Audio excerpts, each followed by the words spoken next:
नीलेश मस्ती में गुनगुना रहा था, मेरे रंग में रंगने वाली परी हो या परियों की रानी। तभी पीछे से उसकी छोटी बहन आभा ने आकर कहा, भैया प्यार हो गया है क्या किसी से, शादी के बाद भी?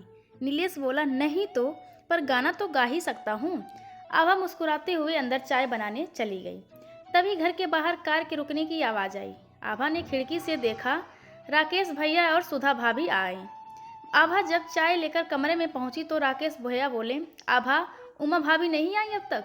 इससे पहले कि आभा कुछ बोल पाती, मम्मी बोली, अरे उमा के तो बैंक में बहुत काम चल रहा है, देर रात घर में पहुंचती है, बेचारी का काम बोझ के कारण चेहरा उतर जाता है।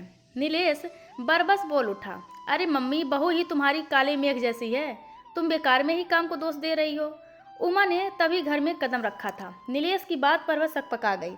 नीलेश खुद ही अपने चुटकुले पर हंसने लगे। नीलेश की मम्मी का माथा ठनका और फिर वह बोली, नीलेश, हंसी मजाक करने का भी एक स्तर होता है। नीलेश बोला, मम्मी, उमा मेरी जीवन साथी है, मेरे साथ साथ मेरे मजाक को भी समझती है। मगर उमा को देखकर ऐसा नहीं लग रहा था। कुछ देर बाद उमा तैयार होकर बाहर आ गई। मैरून सूट में बेहद सलोनी लग रही थी, परंतु नीलेश बार बार सुधा की तरफ देख रहा था। राकेश नीलेश का करीबी दोस्त था। अभी पिछले हफ्ते ही उनका विवाह हुआ था। सुधा बेहद खूबसूरत थी, परंतु उमा के तीखे नैन नक्श भी कुछ कम नहीं थे।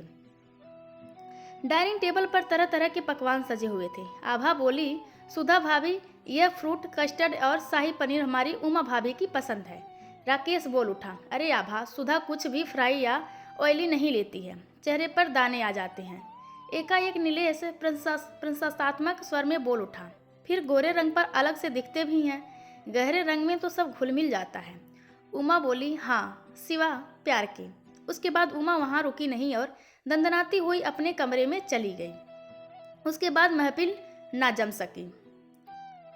जब वे लोग जा रहे थे तो उमा उन्हें छोड़ने बाहर नहीं आई।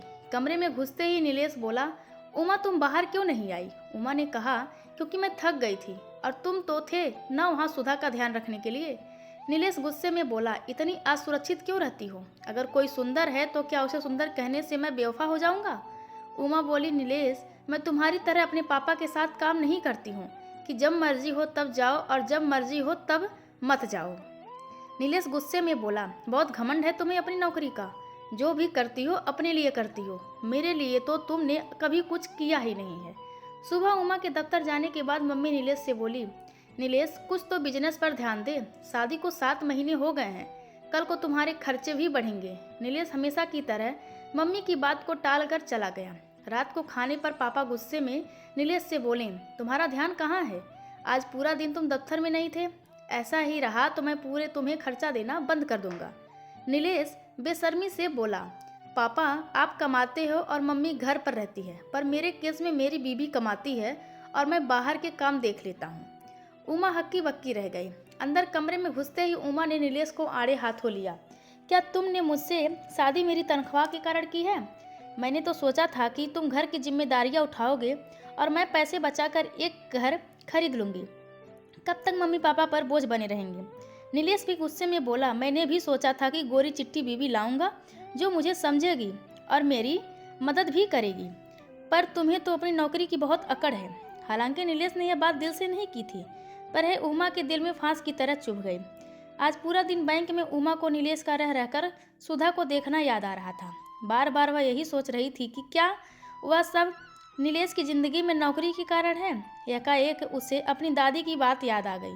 दादी कितना कहती थी कि उमा, यह गोरेपन की क्रीम लगा ले, आजकल काले लोगों को भी गोरी दुल्हन चाहिए।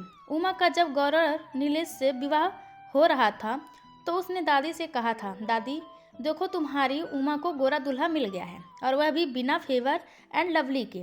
मगर आज उमा को लगा था कि नीलेश ने तो उसकी नौकरी के कारण उसके काले रंग से समझौता किया था। उमा की ज़िंदगी में वैसे तो सब कुछ नॉर्मल था, पर एक अनकहा तनाव था जो उसके और नीलेश के बीच पसर गया था।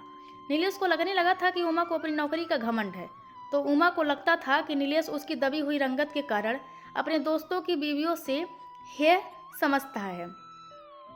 नीलेश इसीलिए उसे कभी भी अपने किसी दोस्त के घर लेकर नहीं जाता था। उधर नीलेश अपनी नाकामियों में जाल में इतना फंस गया था कि उसने अपना सामाजिक दायरा बहुत छोटा कर लिया था। नीलेश कुछ करना चाहता था, वह प्रयास भी करता पर विफल हो जाता था। पिता के व्यापार में उसका मन नहीं लगता था। वह अपने हिसाब से अपनी तरह से काम करना चाहता था। आज उसे एक बहुत बड़ा अच्छा प्रपोजल आया था। काम ऐसा था जिसमें नीलेश अपनी इंजीनियरिंग की पढ़ाई को भी इस्तेमाल कर सकता था, परंतु अपने काम के लिए उसे पूंजी की ज़रूरत थी। नीलेश को पता था कि उसके पिता अपने पुराने अनुभवों के कारण उसकी मदद नहीं करेंगे। नीलेश को लगा उमा उसकी जीवन साथी है, शायद वह उसकी बात समझ जाए।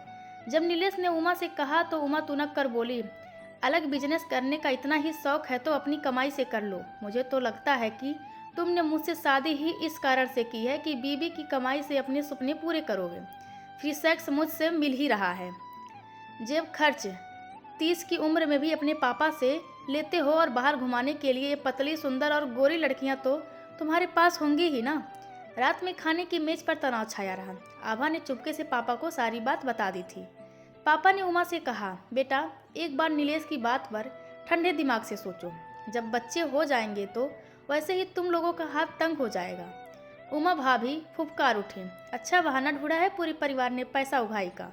जानती हूँ एक काली लड़की का उद्धार क्यों किया गया है, अब कीमत तो चुकानी ही होगी ना। इतना ही अच्छा बिजनेस प्रपोजल है तो आप क्यों नहीं लगाते हो पैसा। नीलेश अपना आपा खो बैठा और चिल्ला कर बोला, काला तुम्हारी त्वचा का रंग नहीं पर दिल का रंग है उमा। तुमसे शादी मैंने अपने दिल से की थी, पर लगता है कुछ गलती कर दी है। नीलेश बेहद रोष में खाना अधूरा छोड़कर चला गया था। यह जरूर था कि वह उमा को चिढ़ाने के लिए कुछ भी बोल देता था, पर उसके दिल में ऐसा कुछ नहीं था। आज उमा वास्तव में विद्रूप लग रही थी। ना जाने क्या सोचकर नीलेश ने कार राकेश के घर की तरफ मोड़ दी थी। 3 बार घंटी बजाने के पश्चात नीलेश मुड़ ही रहा था कि सुधा ने दरवाज़ा खोला। एक रंग उड़ेगा उनमें और छितरे हुए बालों में वह बेहद फूहड़ लग रही थी। लग ही नहीं रहा था कि उसके विवाह को 1 माह ही हुआ है। अंदर का हाल देखकर तो नीलेश चकरा ही गया। चारों तरफ कपड़ों का अंबार और धूल जमी हुई थी। राकेश झेपते हुए बोला, अरे सुधा को धूल से एलर्जी है, 2 दिन से काम वाली भी नहीं आई। सुधा ट्रे में 2 कप चाय लेकर आई। अचानक नीलेश को लगा कि वह कितना खुशहाल है, उमा की कितनी सुघड़ है, नौकरी के साथ साथ घर भी कितनी अच्छी तरह संभालती है, और एक वह है नकारा। अगर उमा कुछ कहती भी है तो उसके भले के लिए ही कहती है। कब तक वह अपने परिवार पर बोझ बने रहेगा। चाय पीने के बाद नीलेश ने झिझकते हुए कहा, राकेश यार कुछ पैसे मिल सकते हैं क्या, मैं बिजनेस शुरू करना चाहता हूँ। राकेश बोला, नीलेश पूरी सेविंग शादी में खर्च हो गई है, और सुधा के नखरे देखकर लगता है अब सेविंग बचेगी ही नहीं। रात में जब नीलेश घर पहुंचा तो देखा उमा जगी हुई थी। नीलेश को देखकर बोली, फ़ोन क्यों स्विच ऑफ था। नीलेश क्या हम शांति से बात नहीं कर सकते हैं। नीलेश ने उमा से कहा, उमा मैं कोशिश कर रहा हूँ पर मुझे तुम्हारे साथ की ज़रूरत है। उमा भी भर्राए स्वर में बोली, नीलेश मैं जानती हूँ, पर जब तुम मेरे रंग पर कटाक्ष करते हो मुझे बहुत छोटा महसूस होता है। नीलेश बोला, तुम पर नहीं उमा, अपनी नाकामयाबी पर हताश होकर कटाक्ष कर देता हूँ। आज तक किसी से नहीं कहा, पर उमा बहुत कोशिश करके भी अपनी नाकामयाबी की परछाई से बाहर नहीं निकल पा रहा हूँ। तुम अच्छी नौकरी में हो, तुम नहीं समझ सकते कि कितना मुश्किल है नाकामयाबी का बोझ ढोना। उमा सुबकते हुए बोली, जानती हूँ नीलेश, कैसा लगता है जब लोग आपको रिजेक्ट कर देते हैं। तुमसे पहले 10 लड़के मेरे रंग के कारण मुझे नकार चुके थे। तुमसे विवाह के बाद ऐसा लगा जैसे सब कुछ ठीक हो गया है, पर रह रहकर तुम्हारे मजाक मेरे दिल में कड़वाहट भर देते हैं। नीलेश बोला, पगली ऐसा कुछ नहीं है, मैं ज़्यादा बोलता हूँ ना तो कुछ भी बोल जाता हूँ। तुमसे ज़्यादा समझदार और प्यारी पत्नी मुझे नहीं मिल सकती है, यह मैं अच्छी तरह जानता हूँ। हाँ, तुम्हारा मुझे हेद दृष्टि से देखना पागल कर देता था, और इस कारण मैं कभी कभी जानबूझकर तुम्हें नीचा दिखाने के लिए कभी कभी कटाक्ष कर देता था। उमा ने नीलेश के कंधे पर प्यार से सर रख दिया। दोस्तों, ये कहानी आप सभी को कैसी लगी कृपया कमेंट करके ज़रूर बताएं, और चैनल को लाइक शेयर और सब्सक्राइब करना बिल्कुल ना भूलें। धन्यवाद आप सबका।